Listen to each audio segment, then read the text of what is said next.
Hey, what's going on, crypto people? It is the Crypto Siege with another day in the life, in the crazy life that is the digital asset space. Good morning. Happy Monday. Happy Monday to you.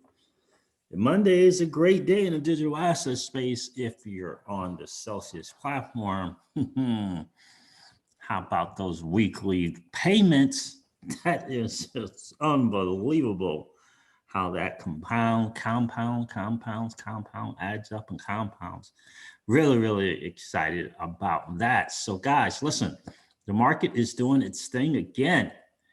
Interesting how BTC is kind of leveling out, moving sideways in the $16,000 range is really, really, really cool to see. Not a lot of news today out there in the digital asset space. One really, really big thing is definitely about Chairman Clayton from the SEC. Now, the word is moving down early, stepping down early, because generally it's something that is done in January after the, if there's a new president, they kind of change offices and that type of deal. But apparently he's moving down early. So sometime the end of 2020, that interesting. It's very, very, very interesting who's going to replace him. Yeah, because it's always been kind of my view that the powers that be, if you will, have a better long-standing relationship with Clayton than perhaps Garlinghouse and Chris Larson has, right? So in any case, we'll see if that will make a difference. Hopefully it will, but I think that the fact that he's deciding to do something early is great. The sooner, the better, I think. We'll see, because surely it hasn't benefited Ripple and or XRP for sure.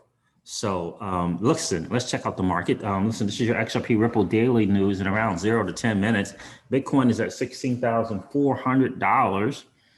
Ethereum is at $459. XRP 28 cents. How about that? Link's $12.73. Litecoin $71. Bitcoin Cash $250. Binance Coin is at $28. Polkadot $4.53. Cardano at 10 cents. And Bitcoin Satoshi Vision is at $158. So listen, let me share some stuff here that I wanted to share with you guys. I didn't get a chance to look at some of the other digital assets that we hold, but for Bitcoin to be at 16.4, cool. That just kind of lends to the fact that at 16 to 16.3 that BC Backer talks about, it's just going to be a little bit longer time before that pullback. And this one, right, BC Backer talks about is one of two options that is just, it's not going to pull back to 13 or 11, and it's just going to just continue to go straight through past all-time highs. But you got to have a plan for either scenario. One scenario of it pulling back to 13 or maybe even 11,000, or the other scenario that it doesn't pull back. It just bounces around between 16 in that $16,000 range and then just shoots up to all-time high. So we shall see. Thanks to BC Backer and DIY investing, we're prepared, right? We're prepared for either movement. I highly, I've been really going through that course at BC Backer. I'm thoroughly enjoying it. Looking forward to getting to the part where he talks about the exit plan for different assets. Really looking forward to going through that. But so far, it's been really, really good, and really learning a lot and really enjoying that course. Without question. All right, so let's go to James Rule. Yeah, let's go to James Rule, XRP. Share this with me. Thank you, my friend. Hope everything is going well for you, bro. PNC Bank uses RippleNet. Report, PNC eyes buying the U.S. unit, the United States unit of Spain's BBVA Bank. Interesting. This is on payments.com. PNC eyes buying U.S. unit of Spain's BBV report says. This is on payments again, payments.com, PYNTS.com. PNC Financial Services Group could buy the United States arm of Spain-based BBVA for over $11 billion.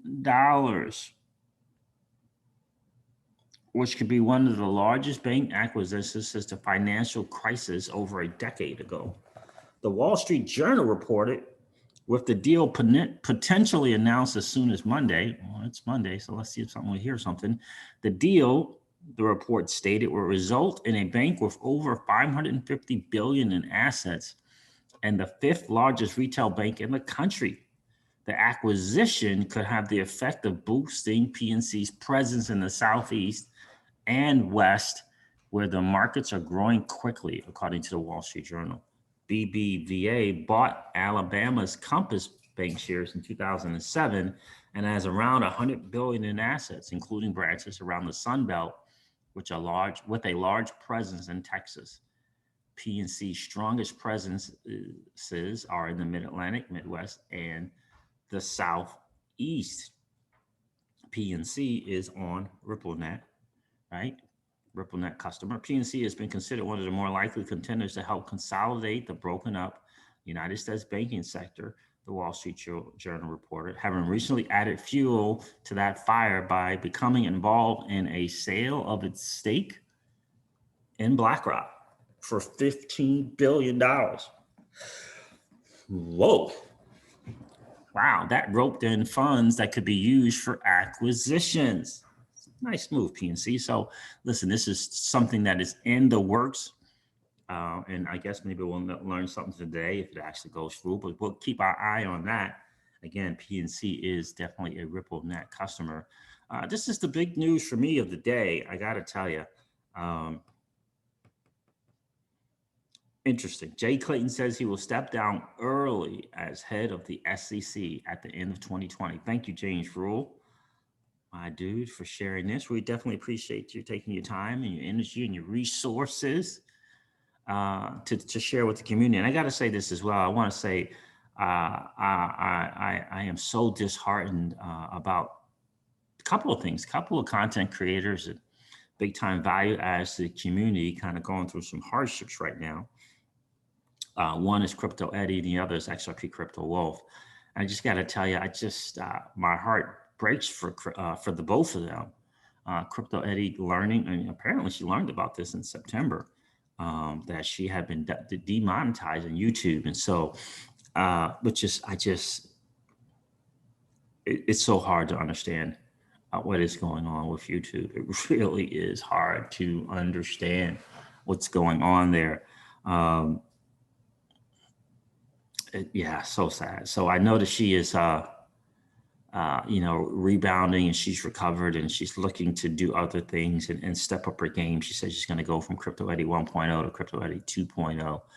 And I wish her nothing but the best, nothing but success in doing that. And XRP Crypto Wolf is, he's been tweeting lately how frustrated he is with different things going on. And I don't know if it's on Twitter or where his frustration lies, but feeling a little unappreciated. And that saddens me, right? And so I just want to say personally, man, XRP Crypto, we at the Crypto Sieges Home, we appreciate you. I know that the XRP community appreciates everything that you do. Everything that you do in terms of your time, because it takes a lot of time to put out the stuff, right? Put this content out, and you do it freely, like you said. And I want you to know, from the Crypto Sieges Home, we do not take it for granted at all. Thank you for everything that you've been doing for years now. Let's go over this article from CNBC about Jay Clayton. Jay Clayton says he will step down early as head of the SEC at the end of 2020. Jay Clayton said Monday he will step down as SEC chair at the end of the year, ahead of the expiration of his term in June. Okay. Though he was occasionally criticized as being too soft on Wall Street, the commission saw a record $4.68 billion in various fines and agreements in 2020. Yeah, I think that included the digital asset space in those fines as well. So, SEC chair traditionally steps down when the presidency changes hands. Jay Clayton, who has led the Securities and Exchange Commission for the past 3.5 years, that included a number of major changes in financial markets, said Monday he will step down at the end of the year, working alongside the incredibly talented and driven women and men of the SEC has been the highlight of my career, Clayton said in a statement. His term would have expired in June of 2021. His tenure as chairman ends following a period in which the SEC extracted some, I mean, it's like, is that the goal? Extracted some $14 billion in various fines and agreements with violators of regulatory standards. That included $4.68 billion in fiscal 2020, which is a record. With markets getting increasingly complex and automated, the SEC has been looked to stand as a referee and prevent some of the glitches that became commonplace early in the decade. This is a quote from Clayton now. The U.S. capital markets ecosystem is the strongest and most nimble in the world. And thanks to the hard work of the diverse and inclusive SEC team, we have improved investor protections, promoted capital formation for small and larger businesses, and enabled our markets to function more transparently and efficiently, Clayton said. So for me, that's the big news. We'll see what happens, who's going to take his place. Is it going to be Hester Pierce? We shall soon see. Let's take a listen to Brian Brooks as doing his thing. It's only 29 seconds. Hopefully it'll play for you guys. And this is from Real XRP Boy, who shared this with the community. Darren Moore shared this as well on his YouTube channel. You definitely want to go check out Darren Moore and what he's been doing. But, you know, his discourse are off the chain. The videos that he's been doing on YouTube have just been absolutely outstanding. Just been outstanding. Thank you, Real XRP Boy, for sharing this, guys. Follow Real XRP Boy on Twitter at boy_XRP. Let's see if I can get this to play.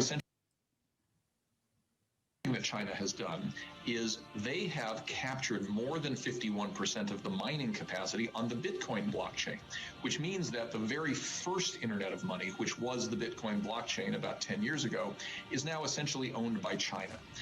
So as a country, we now face a geostrategic competitiveness issue, which is, do we in the United States want to own Internet 2.0 in the same way that we own Internet 1.0? That dude right there is they have captured more than 51%. That dude, Mr. Brian Brooks, like we said from day one, that he is the crypto pit bull without question. And he knows from what he speaks too. And so I think it's hugely important that he points that out about China. And sure, it feels very much in alignment with Chris Larson and Brad Garlinghouse, who have been telling people about this situation with China, what not only Bitcoin, but Ethereum as well. The fact that 51% of the mining is done over there, that's a big challenge.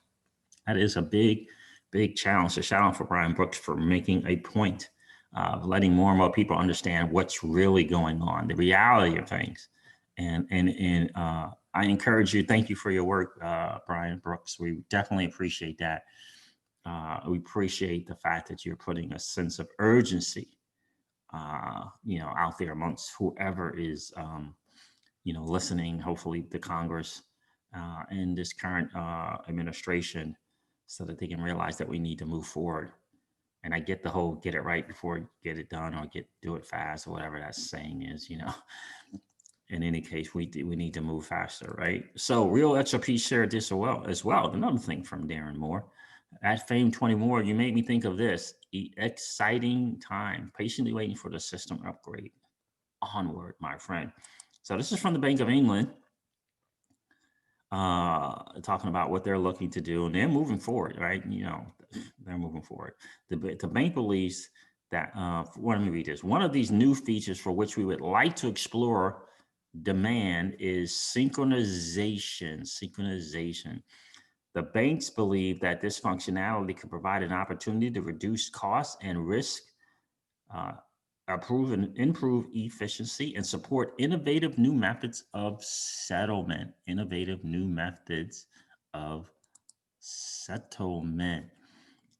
The transfer of the other assets. Okay, let me read this. At the heart of synchronization is the concept of atomic settlement.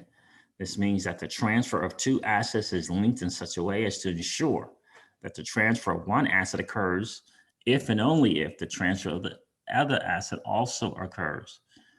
Bank of England, RippleNet customer. That is, settlement is conditional. So the outcome of settlement is either both parties successfully exchanging those assets or no transfers taking place. Synchronization could therefore involve the settlement in real-time gross settlement of a payment, the RTGS, in sterling central bank money, along with the transfer of another asset at the same time. The other asset could be in the sterling on another payment, like ledgers, such as RTGS, service in another currency, payments versus payments, or an external asset ledger. And Anders L. said something that Bob Wade reminded us of something that Bob Wade said a while ago. Bob Wade said we should focus on when they mention synchronization. When they mention synchronization. Blockchain backer, shout out to BC backer. He said, happy Monday. Saw this at the chart here with XRP kind of doing his thing. Yes, indeed. I'm loving your content. I'm loving your course, my friend, and your content as well. Thanks for sharing. Happy Monday. Justin, Ripple Partner American Express. I'm going to do a little bit more research on this one, but Ripple Partner American Express has introduced peer-to-peer payments with Venmo and PayPal. American Express doing the P2P payments things. That is cool. I'm going to end the video with this. I think this is so apropos. It says, big shout out to Val Jester Locke. How are you, my friend? Thanks for sharing with the community. Bitcoin's value is a public test run for XRP. Many just haven't caught on yet. Bitcoin is the dead hermit crab, and XRP takes its shell. I like that. All right, guys, listen, I'm going to wrap this video up like I do all my videos and remind you guys of this. Old money doesn't want you to win. They don't want us to win. They would rather us remain a cog in their perpetual wheel of trading our time for dollars. They don't want us to play in the same playground that they play in, where we allow our money to work for us. This is our chance to win, guys. The digital asset space is our chance to win. We are in the midst of the greatest transfer of wealth in the history of man. Are you participating? Or are you standing on the sidelines? Here's what I do know, that the battle for you has already been fought, and the victory is yours. Go get it. I'll talk to you soon, guys. See ya. Bye.